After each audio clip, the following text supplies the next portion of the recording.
Cleaning calamari? You wanted me to show you how to clean a calamari? That's a question an old Italian guy asked me around 40 years ago when I asked him to show me.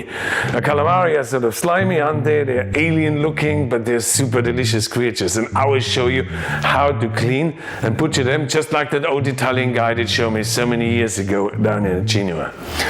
I still remember his fingers today. They were thick, they were short, with obviously signs of decades of hard work. You look at me, I will show you, dear cane, he said to me, and he was grumpy, that guy, seriously. But did he show me? What? How to clean calamari? Yeah, he did, and I'm going to show you now. I'm going to show you how to clean them and how to butcher them, so that you know everything you need to know about them in terms of preparation. Well, you basically can apply the same method to squid and cuttlefish. Who am I? Well, I'm Walter Trupp. I used to own my own restaurant. I worked in some of the best restaurants in Europe. I own some of the best restaurants in Europe, and I now run a cooking school. And a few weeks ago I went calamari fishing. It's pretty amazing. Now, did you know calamari are only fished at nighttime? And did you know that they are totally addicted to the moon? So generally you find plenty of calamari in fish shops when the moon is big. Most of them actually on full moon. So what fishermen do during the low moons, they go out with their boats and they shine lights onto the water surface, and that attracts them because they think the moon is big, and then they pull them out. So it has 10 legs, 2 of them are longer. That's obviously a calamari, because you can see that here. Can you see the fins going all the way around? So that tells me straight away that that is a calamari, not a squid. If that would be a squid, it would only have an arrow on the top. The first thing, you pull out the innards. So what I have in here is obviously the eyes. You can see that here. The mouth, there's a really sharp peak. See, there's still a bit of ink there. The ink sac usually sits right here on the top. It's obviously almost empty now. Go there, just beyond the head here. So there's the beak, there's the eyes. You cut it off between the eyes. The mouth sticks on one side. Take the mouth or take the head out as well. That's your legs, tentacles. Then you go on the inside of the head. There's 4 tiny little muscles sitting on the top here too, which you can cut out. So that's wastage. Then you come to the pipe. So the first thing you do is, I might have got that out beforehand, but I can pull that out now, which is the spinal bone. Cuttlefish, that's really sick, that's really calcified. So if it's a smaller squid, you can leave those fins on.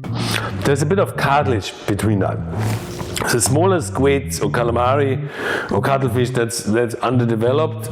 If it gets bigger, like you see mine here, I'm probably better off to pull that off. So all I do, I push my thumb and my finger between the fin and the pipe, and you can see straight away most of the skin goes off too. It's the squid, the calamari. They have 2 skins, one on the outside, one on the inside. So the inside we do later on. Then the next thing I do is I just put my finger between that cartilage, which attached itself to the tube, and the fin, and I pull that off too. It needs to go because they can be hard. As I said, if it's a smaller calamari, smaller squid, you can leave that on. Here we go. I just pull the skin off. Show you that again. So all I do now, push my fingers through. So you find as well, as fresher the calamari is, or the squid or the cuttlefish, as harder it is to clean. Yeah, so that's a good sign. If the skin just almost comes off by itself, it's not super fresh. So all I rather do than washing it, I just wipe it dry. So if I want to cut it into rings, I just keep cutting it like so. If I want to cut it into square, rectangulars, or big sheets, you just go there. You're gonna see straight away. There's a little line. I place my knife there.